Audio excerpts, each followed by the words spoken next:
Hi, I'm Bob Buckhorn. Welcome back to another Mayor's Hour. I'm the mayor.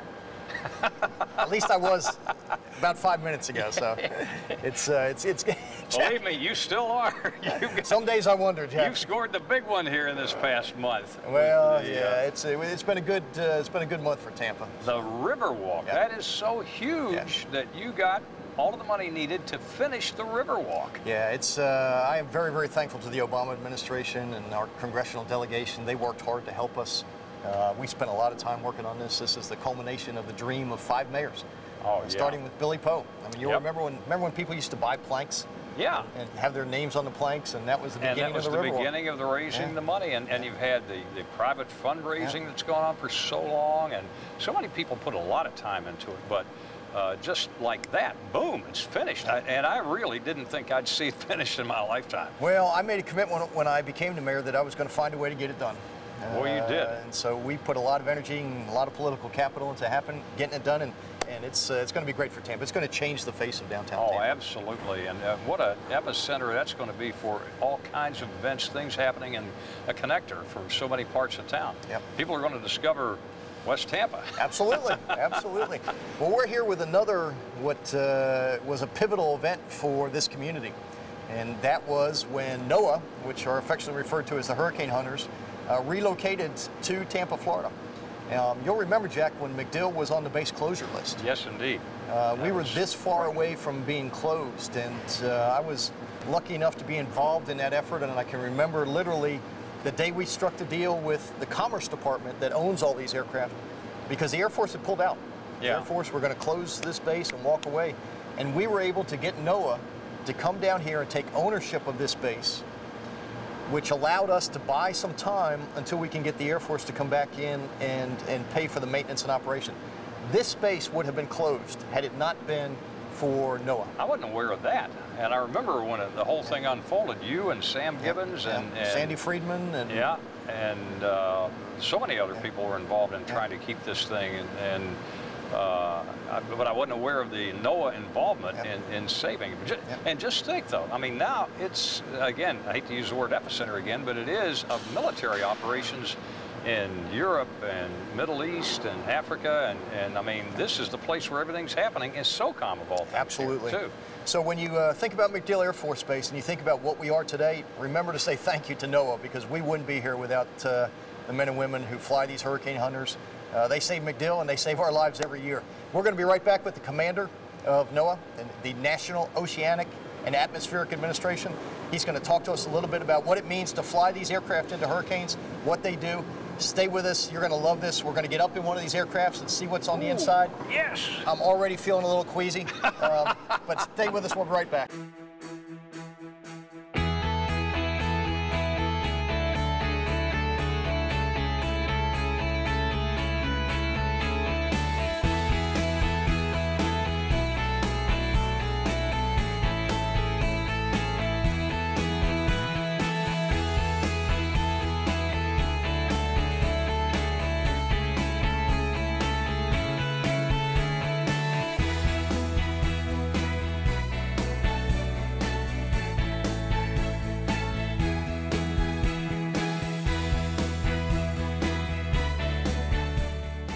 Welcome back, Jack. We got a great show today. Oh, I am tickled to death to be here because, well, this is my first time here. You know, 42 years here, but as you say, NOAA is a latecomer and helped save MacDill Air Force Base. Oh, absolutely. I have no doubt that MacDill Air Force Base wouldn't be here had it not been for the NOAA Corps. And we've got somebody who was a young Lieutenant JG when I was involved in this back in the early 90s. Probably watched with amazement how his commanding officer finagled the bureaucracy to allow NOAA to come down here to MacDill Air Force Base, to headquarter all these aircraft, and to take over the base for a short period of time until we could get the Air Force to do what was the right thing to do. And so we are lucky to have with us Captain Randy Tibiste. He is a pilot. He flies a lot of these aircraft that we see here.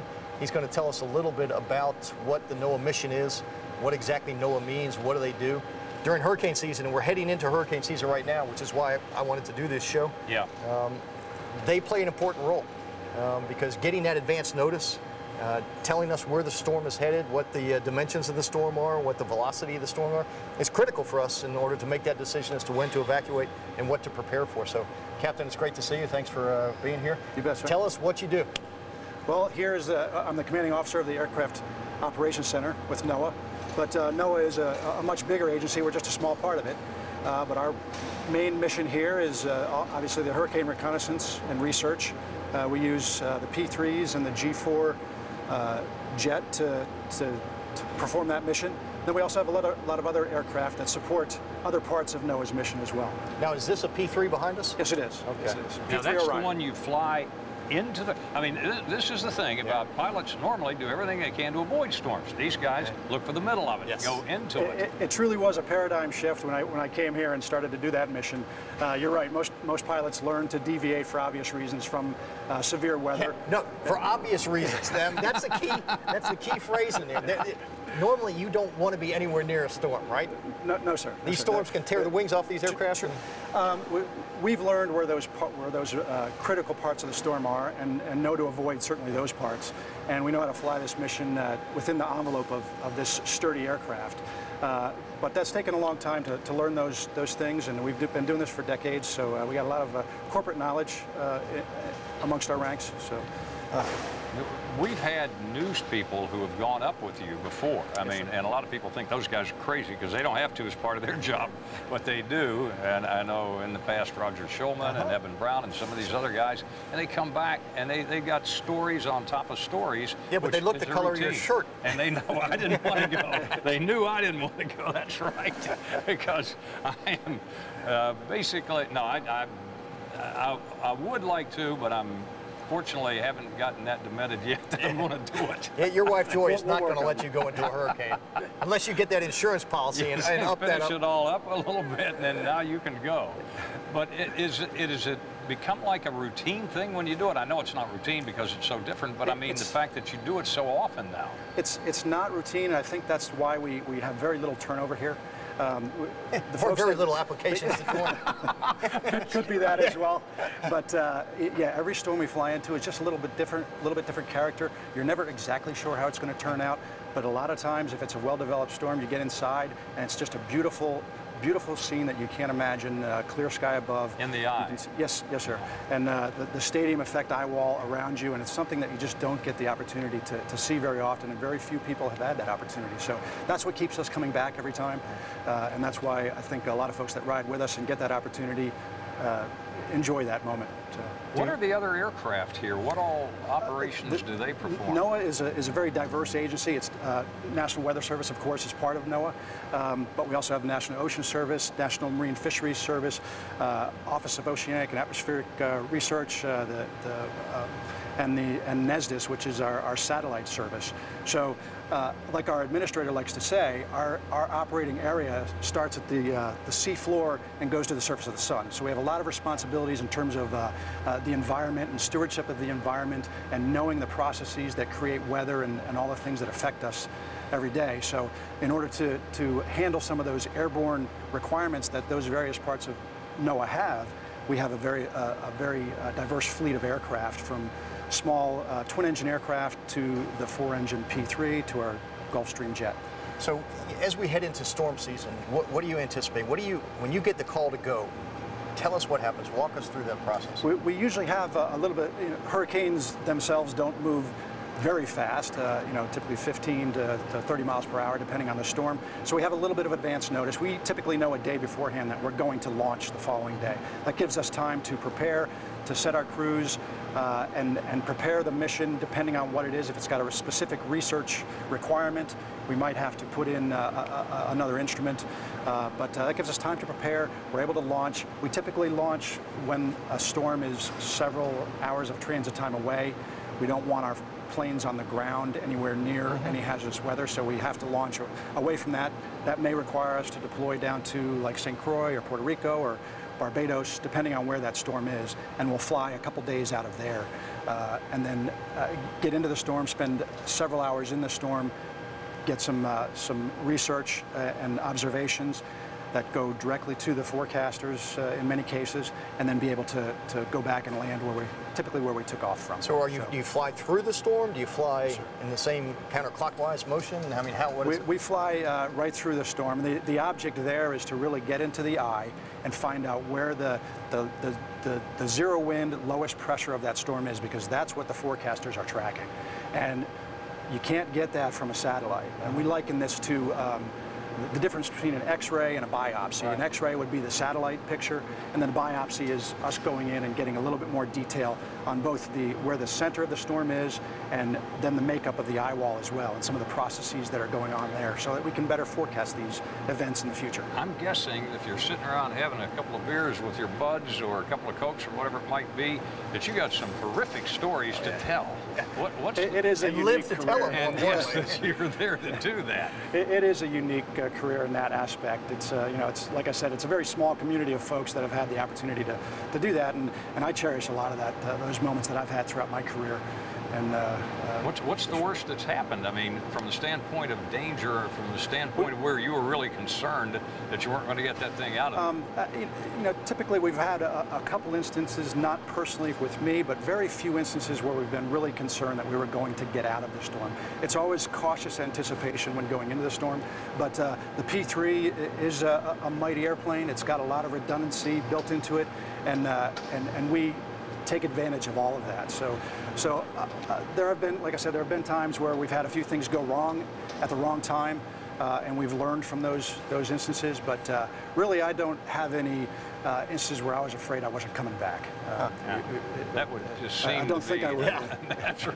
Maybe some news people would have gone with him and thought they were never going to And I back. put that squarely on the back of the P3. We feel great confidence in this airplane. So that aircraft, is that sturdy and has the ability to flex and do everything? It's not anything we've done extra to it. It's just a naturally sturdy aircraft, and 4 engines, of course, is very advantageous when you're 1,000 miles out over the ocean. So it's been very good to us. It's aging, as the rest of us are, but it's been very good to us and continues to be. How far do you all go in your mission to examine a storm? I mean, I know at one part of the season they form off the African coast, another part of the season it's down in the Caribbean. They typically start off of Africa as a wave, and they generate as they come across the ocean.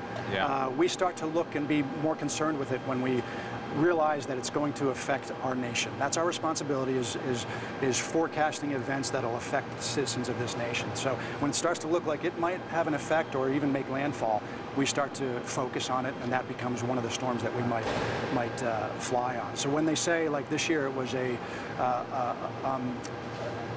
little less than average hurricane season, what we're concerned about is where those less than average hurricane storms hit. Yeah. If 3 of them hit Miami and 2 in Tampa, that's a busy year, even though it might have been a low number total. So, do storms have personalities? I mean, firemen say that they go into a fire and a fire has a personality. I'd say we all remember things that are connected to certain storms, like Hurricane Katrina.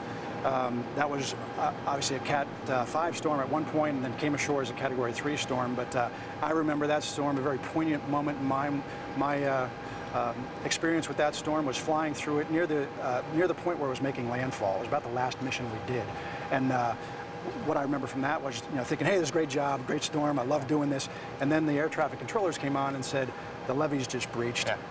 And we knew then, and it kind of grounds you and realizes that what you're doing is pretty important, and there's a lot of devastation going on below you. So that was kind of poignant. We know about the enormous economic impact of MacDill Air Force Base on our community. About how many people are involved in the NOAA operation here? This particular operation, now NOAA itself is about a little over 12,000 people strong throughout the nation. Our little bit of that the Aircraft Operations Center here is just under 100.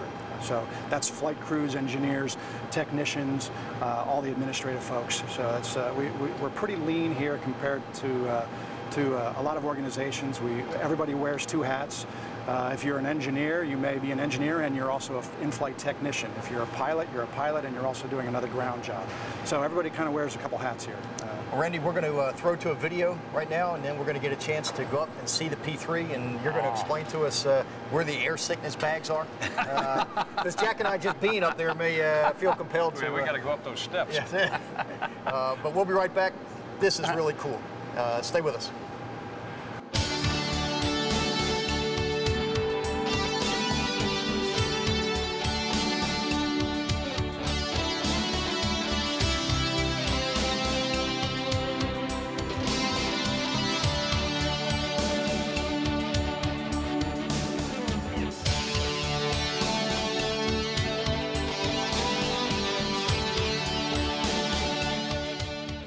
Today it is fairly routine. I mean, we haven't flown this aircraft in quite some time. It's part of our preparation for the hurricane season. We have a brand new data system on board this aircraft that we're going to be testing out. We've got a updated radar system that we're going to be testing out also. We're going to take off from here, head out to a buoy, which is approximately 100 miles to the west-northwest of Tampa. We're going to go down to 500 feet to check out one of our instruments that gives us a measurement of sea surface temperature. Once we finish that run, we're going to climb to 10,000 feet, and we're going to deploy 3 of our GPS drop-sons.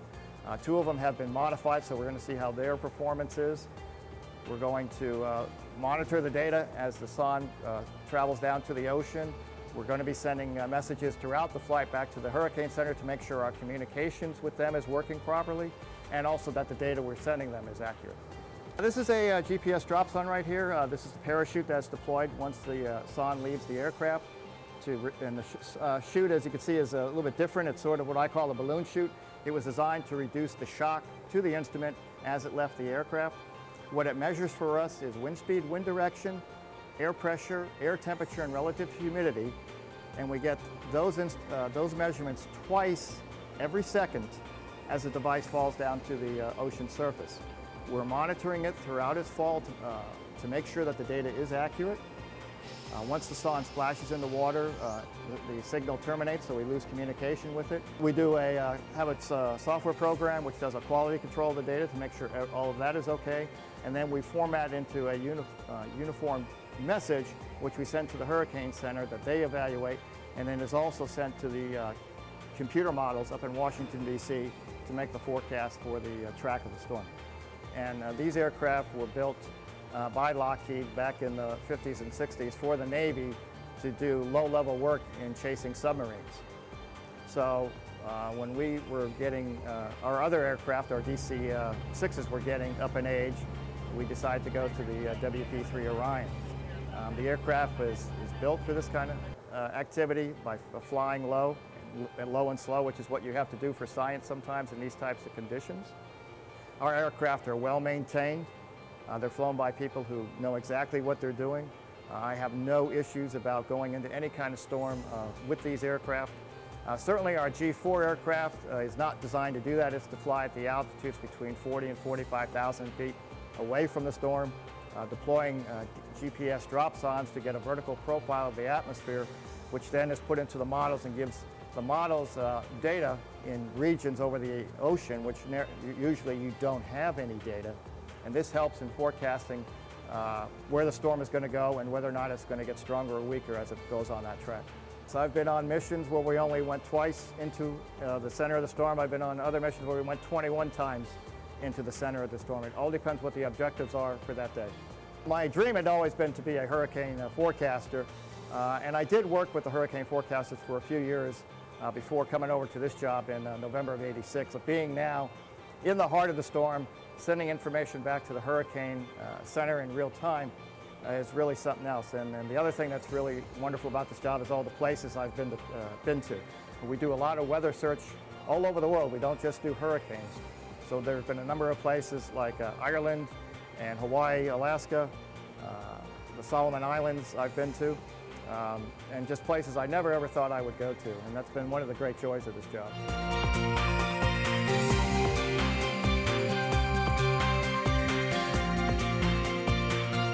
I am a P3 pilot, and I fly our WP-3D Delta Hurricane Hunter aircraft for NOAA. Definitely, I think the mission that we do is very important, not just for the coast of Florida, but for the entire United States. the data that we get out of hurricanes both helps predict track and intensity, and it's invaluable. And we learned that last year with Hurricane Irene that came up the East Coast. It's a very important job that we do and a very important product that we give out to the public.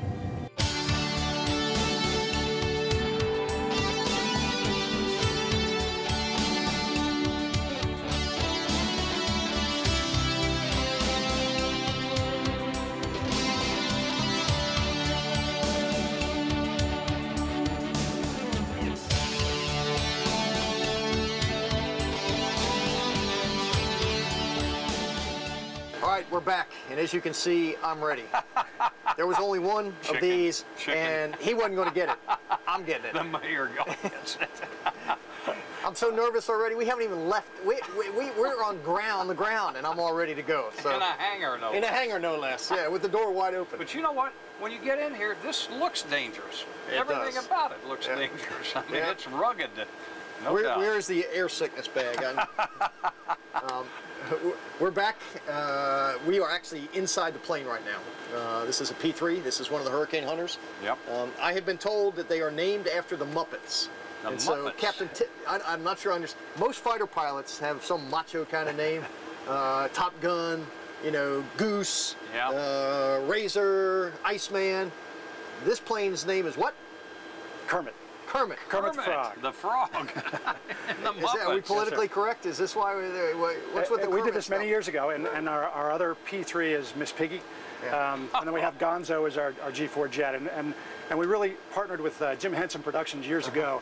And it was really an effort to reach out to some of the school children. Every year before hurricane season, we do a hurricane awareness tour down the coastline, either the East Coast or the Gulf Coast, stopping at many cities throughout.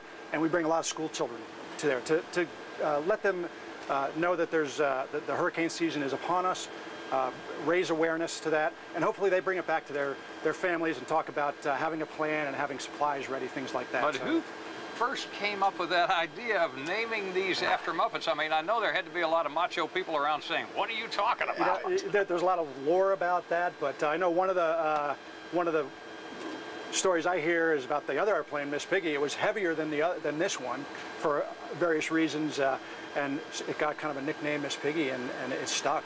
And from there we talked to the Muppet people, and they let us put their faces on our planes. They're probably proud to have it done. Well, whatever. Whatever. So what have you got in your hands? Tell us, where are we? What part of the aircraft is this? This is, as you walk in the main door, this is the drop-on station. This is critical to one of the most important instruments that we have on this airplane.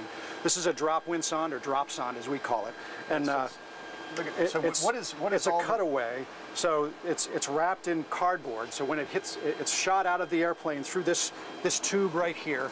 And at certain points, we put it in there. Now the real one would fit in there. And then it slides in there, and then they're able to push a button and launch it out of the airplane. A parachute deploys, and it floats down, and every half second as it floats through the column of air, it's sending back a burst of information to our computers on board. And it's temperature, humidity, pressure, wind speed, direction, all the way through the column of air. So it may take 5 minutes to actually reach the water and stop transmitting, but that's 5 minutes every half second is a lot of data. And we do that many places throughout the storm, and it just gives you an idea of the scientists, an idea of so you're in the wall, and you drop that down. We drop those. It doesn't get in the wall somewhere? before the storm. In the actual eye, when we find that every part, every layer going all the way back, I guess. Yes, sir. To check that thing out. They're trying to get an idea of the entire hurricane environment and the processes that are going on, and this is one of the tools that we use to do that. So, what else goes on in this particular compartment? Because I know you got a lot of seats. We do, as you'll see throughout the airplane. Now, it's not outfitted for transportation from point A to point B, so we really typically only carry about 20 or less. That's our crew, and then scientists and researchers that come aboard as well. So. And where do you put the members of the media? Unfortunately for the media, the seats that are typically available are the ones in the back, and that's not the best ride. Oh, the worst place to be at that time. That's by design. And you can see the wings flexing a little bit, so that's always a little bit noisy. Doing all this all day. How many crew members, or how many people actually, aside from the freeloaders like the media here, how many people are involved because you got a couple of people flying the plane, I'm assuming. Yes, sir. And then working your way back, how many people are actually involved in a mission? We have 2 pilots, a flight engineer, navigator, in-flight meteorologist or flight director as we talk about, and then a few data system technicians, the drop sond operator. We have other folks on board, about 9 of our crew, 9 to 10 of our crew, and then we usually typically take about 4 or 5 visiting scientists and then a couple seats for media or other VIP types. So, and having been in a lot of airplanes in my life, this one is certainly built differently. I mean, obviously for obvious reasons, but what are some of the alterations, modifications you made in here for that kind of a mission? Well, the P3 is sturdy to begin with, and it was used by the Navy, or built by the Navy and designed for them to do a long-range patrol mission. They were submarine patrol. Yes, sir. And that's what we found valuable, was really the long range. The 4 engines, the ability to fly several thousand miles away and come back and stay out for 9 to 10 hours. That's of value to us, and that's why we chose this airframe. But some of the things we've done to it, from the outside, there's 3 separate radars on this plane, very unique radars on the belly. That's that big black M&M thing on the belly of it. We have a tail Doppler radar, and then a nose weather radar, which is very typical of most airplanes. But between the 3, we can get a very good idea of what the makeup of the storm is, and that's what the scientists really want to know, is what's going on in any one particular storm. We're going to see the rest of this aircraft. Captain is going to give us on a tour, and then we're going to let Jack fly. I'm kidding. I hope so. Okay, Captain, tell us what we're seeing here. This is our in-flight data station, so this is really where all of the information observations that we're gathering through the drop sond and other instruments send the information to be processed in various forms. Dana is one of those folks that I said wears many hats. What we find of value in our operations is we not only operate these instruments, but we also design them and integrate them into this aircraft.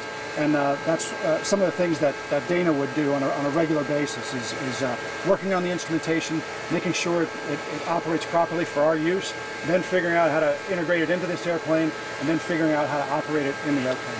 So I gather that in your guys' jobs, you have to have done pretty well in the STEM programs. Yes, sir. We try to seek out those types of individuals that have those skills. Well, now you get the information here as it's being transmitted from that thing we saw that you dropped down into the water. And that information is here, and I guess do you send it back as you're flying, or is that something you bring back, or how does that work? Some of it we do send back almost real time, immediately with satellite navigation or satellite communication capability on this airplane. And we're able to send some of the information that's vital back to the Hurricane Center and some of the forecasters there. Other information is transmitted at sometimes slower rates because it's not absolutely necessary to get there real time. And then some of it we just we bring back on a disc or other media that they can then look at and research and post process in many different ways. So these guys can transmit from an airplane in the middle of a hurricane, and half the time I can't even get my email to work. And I'm the mayor. Something wrong with that. You need to do it from here. You need to do it from here with these guys. That's the difference. I need to be upside down, throwing up, sending information at the same time. We actually do have email capability on board and internet as well. That's good. You got more juice than the mayor does. Sir. Boy, I believe it.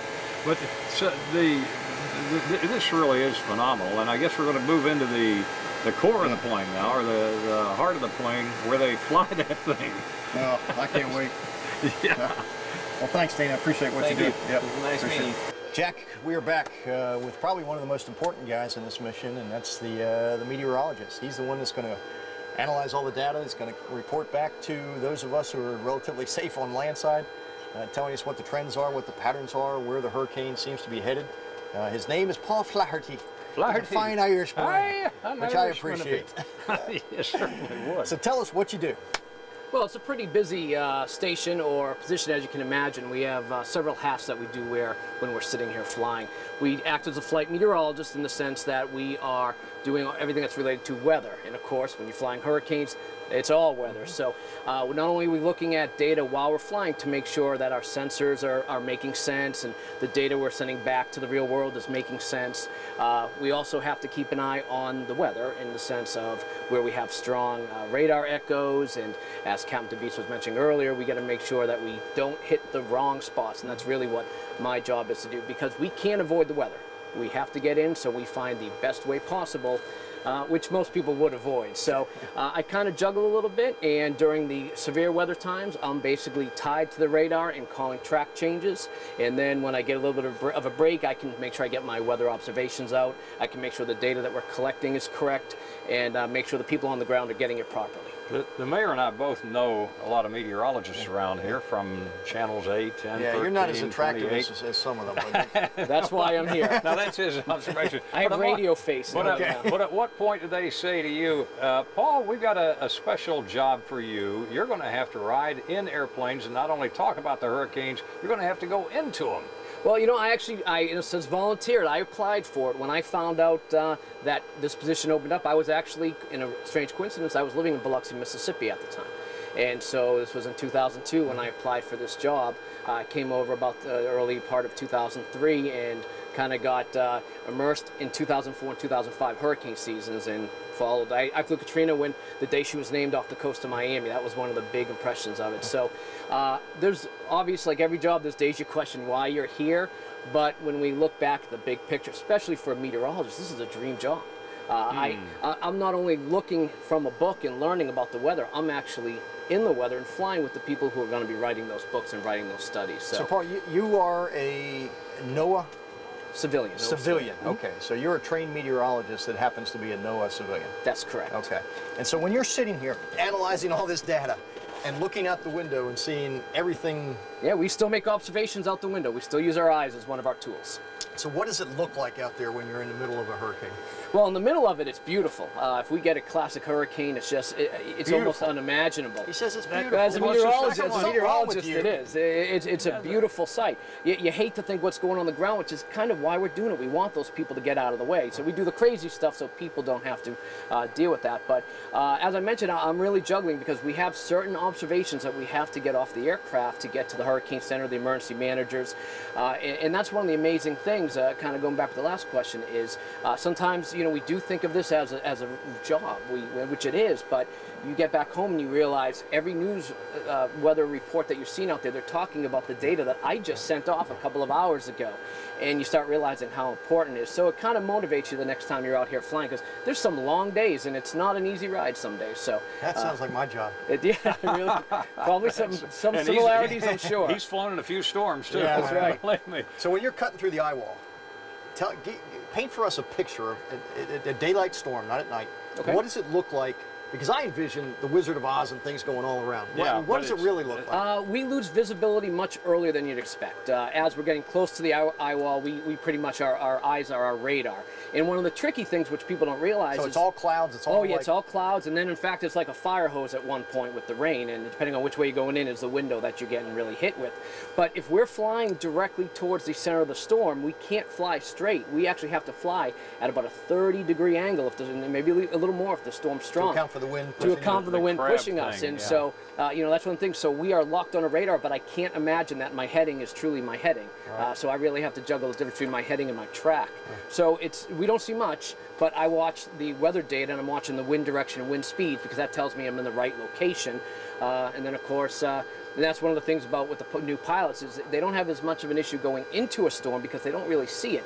When they get in the eye and then they see that eye wall that they have to go out, along with the radar, which is usually red, meaning high reflectivities, that's when you have to encourage them a little bit, let them know we can do it. Funny, the metaphor, the eye of the storm, is absolutely incorrect because the eye of the storm is where it's very, very calm. Yeah.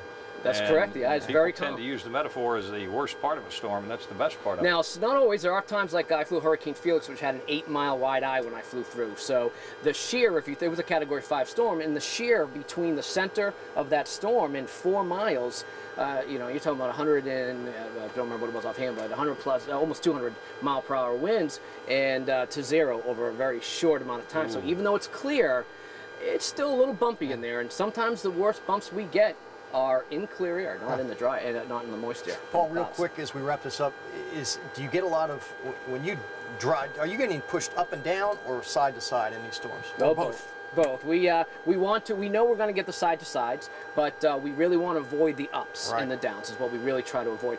And one of the misperceptions is people think going on a Category 5 storm would be worse than a 1 or 2, and that's not true because the winds are so horizontal that you really can't get growth. And when you do get growth, we can find that on radar easily and avoid it. Really? Okay. It's the weaker storms where we have a lot of vertical motion still happening where we usually get bounced around quite a bit. And are the drops pretty significant when you drop?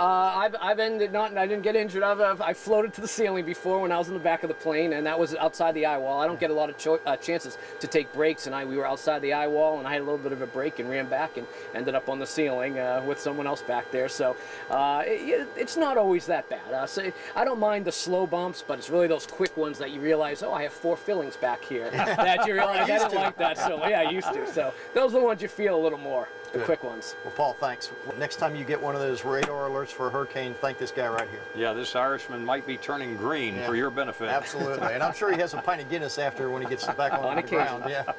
We are in the cockpit of the P3. What's his name? Kermit?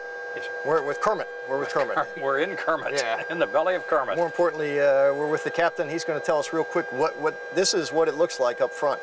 That's the view that he's getting as he's heading into the storm. These are the throttles that he told us we're not allowed to touch. But tell us what this is all about, Captain. I'm obviously in the pilot's seat, Jack is in the co-pilot's seat, and you're sitting in the flight engineer's seat. And one of the reasons we have a flight engineer in this type of airplane is because, as you can see around you, there's lots of stuff to manage.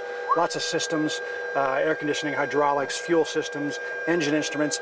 These all, it looks like a lot, but there's 4 of everything, so that's why it seems like it's very packed. Very redundant systems?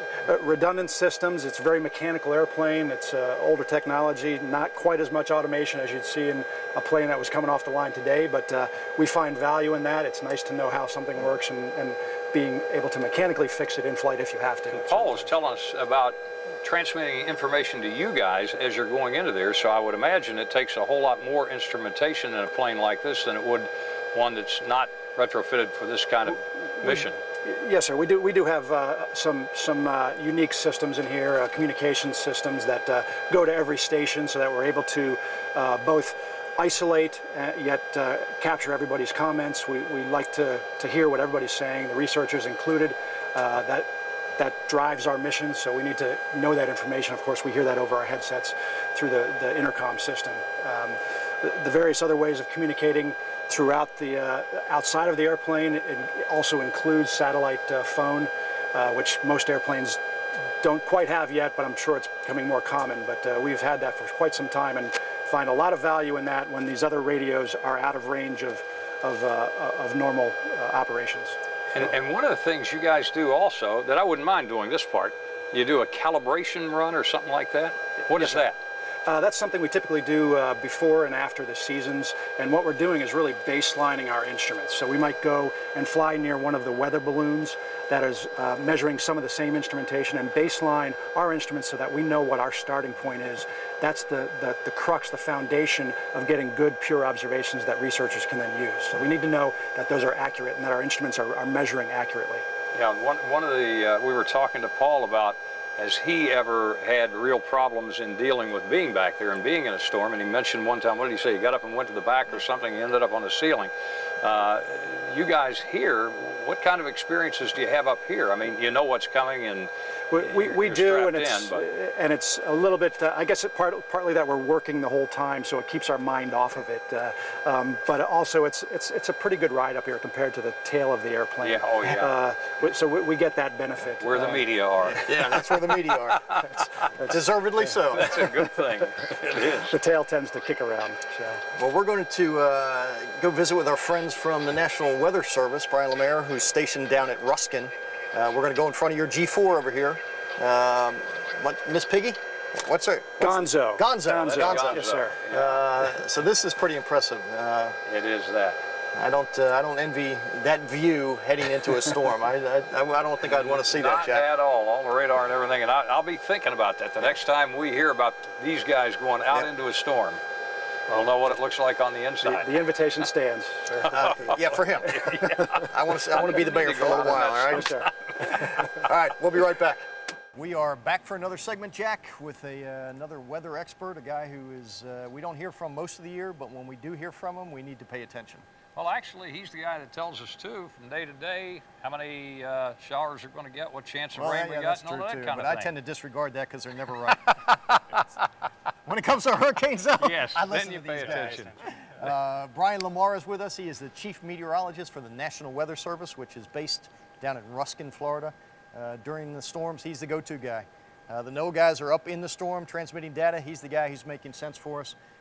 Tells me when to call an evacuation. So Brian, thanks for joining us. Tell us a little bit about what you do. Okay, well, the National Weather Service is actually the agency that collects all of the data for daily weather forecasting. In terms of satellite information, radar information, we're going to be the ones that will issue tornado warnings, hurricane warnings, and using all the data from the Aircraft Operations Center here at MacDill. So you're the one who tells me when my golf game is canceled or I can't go fishing or what? Exactly, yeah, we're the okay, ones. That's what I thought, yeah. How many people are involved at the National Weather Service in Ruskin, and what kind of an area do you serve here? We have about 30 meteorologists, electronic technicians, and professionals that work at the office in Ruskin. We have 122 offices that cover every square inch of soil across the United States, but our office in Ruskin covers 15 counties of West Central and Southwest Florida. Wow.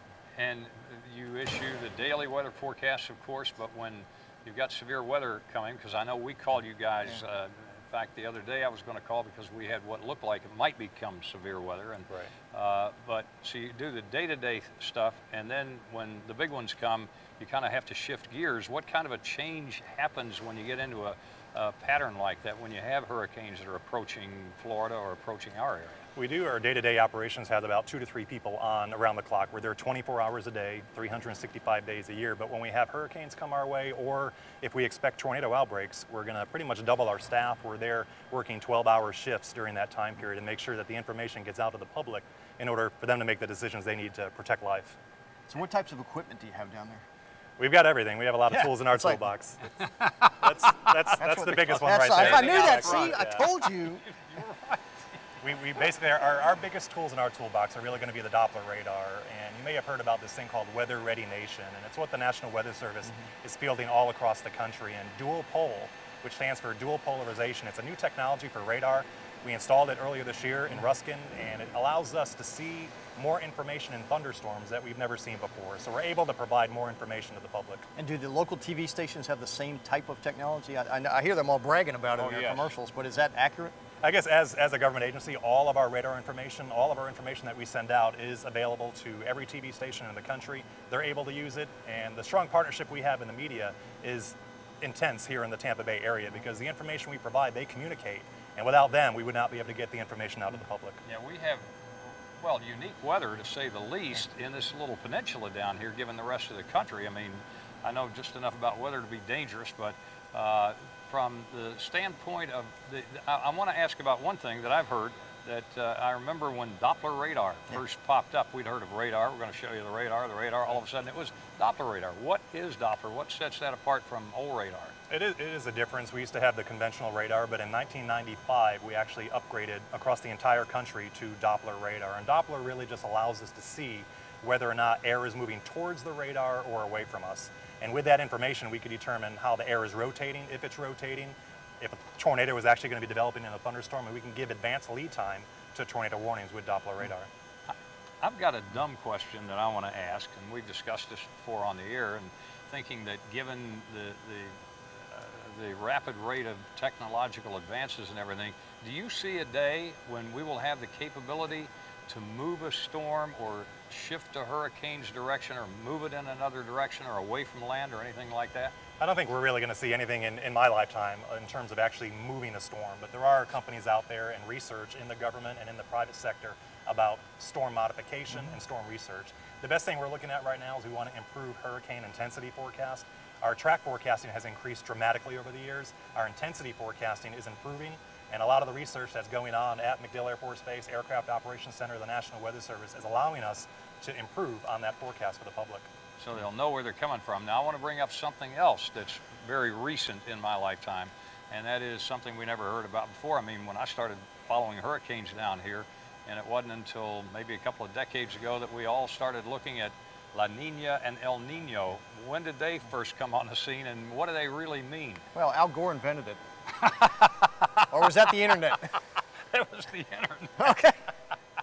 Oh, that was global warming. That's right. Oh, sorry. Go ahead. Go ahead. I won't go in that direction, but at least El Nino and La Nina have been with us since the beginning of the time. It's really talking about sea surface temperatures in the Pacific Ocean and how it actually impacts the global circulation across the planet.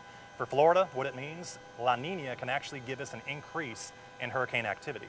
El Nino can actually decrease that activity across the area because the jet stream will blow across the Gulf of Mexico over Florida and help tear those storms apart. But I want to make a big point. This is the 20th anniversary of Hurricane Andrew from 1992. That was an El Nino year. Despite the fact that it was a below normal season, one storm changed the lives of many. So I'm going to be the mayor for 3 years. Am I in La Nina or El Nino patterns? Well, you've been in La Nina, but now we're out of it. We're going to be looking at El Nino developing by the end of this hurricane season. All right, good. And that's good. That's that's better. a good thing. That's better. That's better for us. Yeah, And exactly. then he's got another 4. Is he going to be okay on that one too? Yeah, we'll have to stay tuned to the forecast for that one. Yeah. Well, yeah, because, and I was mentioning the uniqueness of our weather patterns down here, because we get the frontal systems, but they keep getting them up north, and we stop getting them at some point in the year, and then our weather changes dramatically into subtropical now, which we're getting into right now. I mean, we're into it. That's got to present unique problems for you all as well, or additional challenges in really dealing with all of these different weather patterns that you get from the winter to the summer. It is. We have, in Florida, at least in the Tampa Bay area, we have 2 main weather patterns, and it's the wet season and the dry season. And right now, we've entered the wet season pretty much June through September. That's when we see more than half of our annual average rainfall across this area. We also see the sea breeze developing across the area, which gives us more rainfall than any other system that we tend to get outside of hurricanes. But then in the month of September and October, we tend to see an increase in the tropical activity, and we monitor the hurricanes because that gives us the most rainfall that we'll ever see during a year. All right. We've got the RNC coming last week of August. Ooh. Can you promise me that we're not going to have a hurricane during that week? The only thing I can promise is that we're going to be out there making sure the public is prepared and that they have the most accurate information during that area. We are approaching a peak of the hurricane season around the RNC time. But again, the information is going to be out there. We've been partnering with the city of Tampa and officials all across the area to make sure they have the information they need to support that event. I joke on the radio about how we in the Tampa Bay area are impervious to hurricanes. I mean, just, well, here comes something we don't have to worry about. We're impervious. I keep saying that and saying that. People say, you shouldn't say that. And I'm joking, because we've been through the threat of Charlie and all of the others, but it's been 1921 since we've had a direct hit. Of course, Elena did a lot of damage here, but that was 200 miles offshore, and we were just in the outer bands of that thing. Do we have any uniqueness because of our geographical location or anything, or is that just... There is, and like you mentioned, Elena in 1985 stayed offshore. We got a lot of wind damage and some flooding, but again, as you mentioned, Mayor, it's been over 90 years. October 25th, 1921 was the last time we had a direct hit from a major hurricane, being Category 3 or higher.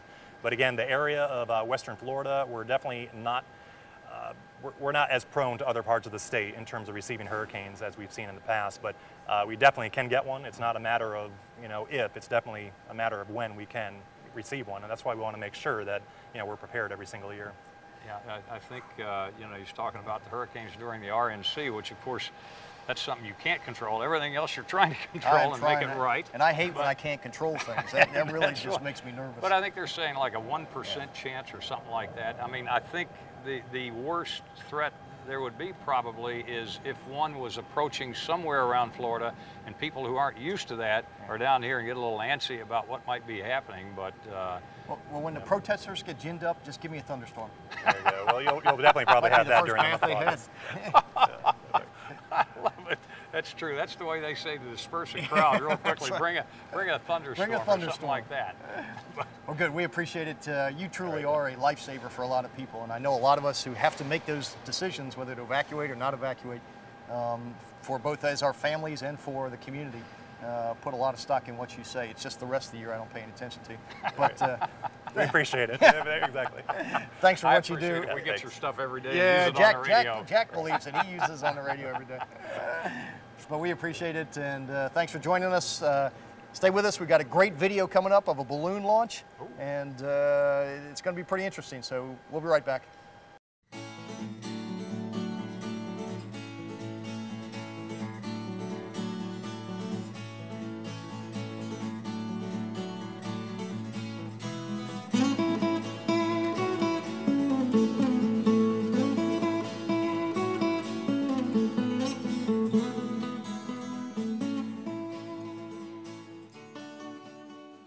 We're going to launch a weather balloon that we do here twice a day. Weather balloons are launched at about 100 sites around the country and really all over the world. Everyone around the world agrees to send them up around midnight and noon Greenwich Mean Time. That way, at twice a day, we can get kind of a snapshot of what's going on over the entire atmosphere, over the entire world.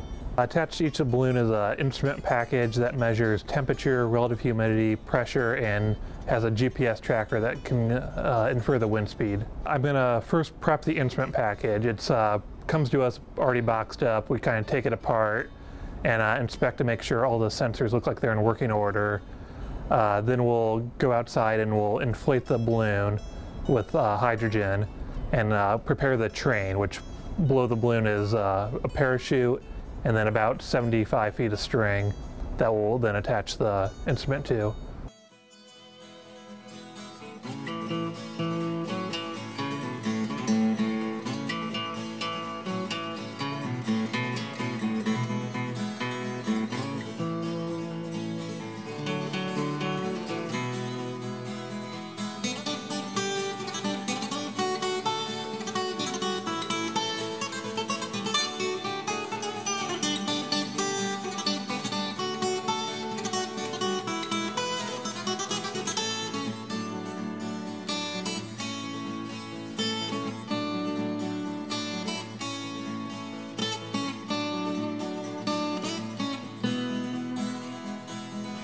We're good? I'm good. Watch my string here.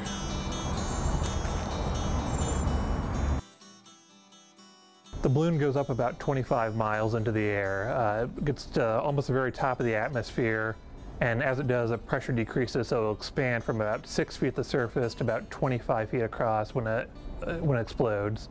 It takes about 2 hours to get from the surface up to that top height, and the wind will blow it, depending on the day, in a number of directions. Usually our balloons, once they pop, will end up in either the Atlantic or the Gulf of Mexico.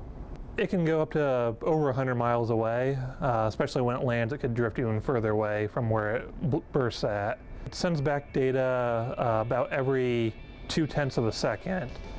We track it with a antenna here at the surface that can follow along as it moves up and down and moves from side to side.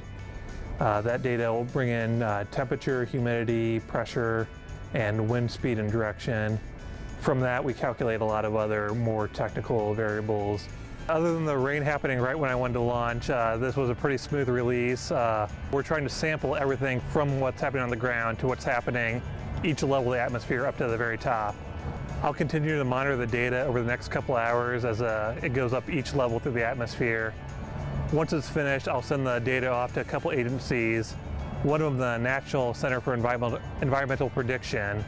They're the ones that run all the computer models for the United States. So really, we say the weather balloon data provides the backbone of data for the National Weather Service. Everything from long-range computer forecasts to thunderstorm potentials is derived from what we get from weather balloons.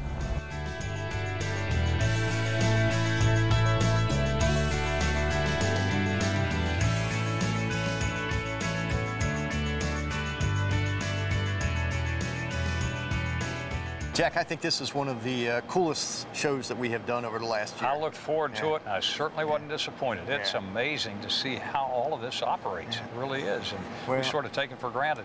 We don't know where that information comes from. It's hard to imagine that these men and women get up in a hurricane, fly right through it, by choice, to get us that data that keeps our family safer. And so it's for us to be able to tell the story of the NOAA Corps is, I enjoyed this. I mean, I love these guys. Well, I learned something from you early, having been involved in trying to save MacDill way back when. The fact that it was NOAA that was instrumental in helping to save it, too. So that's a story I'll have to tell on the radio. You got the RNC coming up here now. Yeah, boy, do we. I've got to bring up something that I heard from Ken Jones the other day, because I know you're busier than heck trying to do all the permitting, who's going to get what parks, and you got way more people wanting everything than you have facilities available. Nobody. New York City doesn't have enough to cover all of that. But Ken Jones is already talking about 2016, the Democrat convention. He must not like me very much. You know, Jack, I'd be hard pressed to, number one, imagine us getting another convention. I mean, just historically hasn't happened.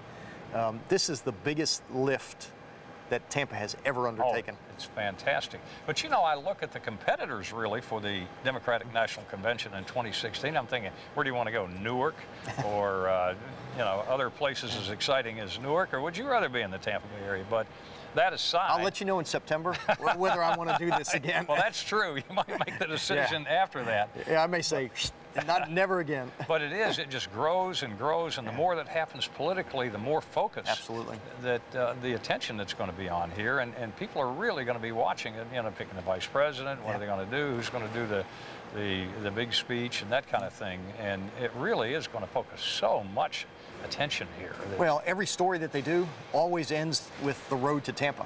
And so there will be billions of what's called impressions that will be of Tampa, that will be left out there that we could never pay for in a million years. I mean, you know, an event of this magnitude gives Tampa more exposure than it has ever had before and will ever have again. So we need to take advantage of it. And so, you know, my job is to make sure everyone has a safe experience, that we deal with the protesters, that we deal with, you know, all of the things around it. I care less about what happens inside the building as I do about what happens outside the building. And so, I mean, we're training hard. You know, we got a great police chief, we got a great sheriff who are like this. And they're working hard to make it happen. And I couldn't be prouder of them, and I feel good in their hands. I want to bring up something else that's happening that I think is going to be terrific for the Tampa Bay area, and that is what's happening in Channelside. Now, I don't know the final outcome, but it's beginning to look like Jeff Vinnick might end up being the person who is going to take over all of that and try to bring it all together. He's bought other property around there, which may someday be, who knows, a ballpark, but but we won't get into that one right now in case Bill Foster starts watching us on Land TV. City TV in Tampa. But that seems to me such a great move forward, and what a fantastic asset he is for our community and for you to be mayor of. You know, we've got a minute left on this, and I could take that entire minute to talk about Jeff Vinnick. I mean, he is such a great addition to our corporate community. He's moving his company down here. He's moving his family down here. He is putting a lot of money into the forum and into the team. He is the most unassuming guy that you'll ever meet, and he never asks for anything. So if Jeff Vinnick, and we'll know in about a month or two, were to get control of that Channelside property, I would be very, very comfortable that he's going to do the right thing. And when you think about it, Jack, from the convention center all the way to Channelside, you have the opportunity to create a very retail environment, a pedestrian-friendly environment that's walkable, that feeds off each other. The forum feeds off of Channelside. You do cross-marketing. The convention guests have an opportunity to interact with all of those things. And yeah, someday down the road, if baseball were to end up across the street, I mean, that would be the trifecta. That would be something that would change Tampa like we've never seen before. I mean, we think the Riverwalk is important. Just imagine the Riverwalk married to a baseball stadium. Oh, yes, indeed. And I think Jeff Vinnick is a visionary like you. I think he's thinking just like you are right now. That's scary, because I scare myself when I start thinking. So I'm going to stop thinking until we come back next month with another great show. Don't. You've got a lot of governing to do. So on behalf of my pal and partner, Jack Harris, and the men and women who fly these great aircraft and give us that valuable information during the hurricanes, we'll see you next month. Be safe.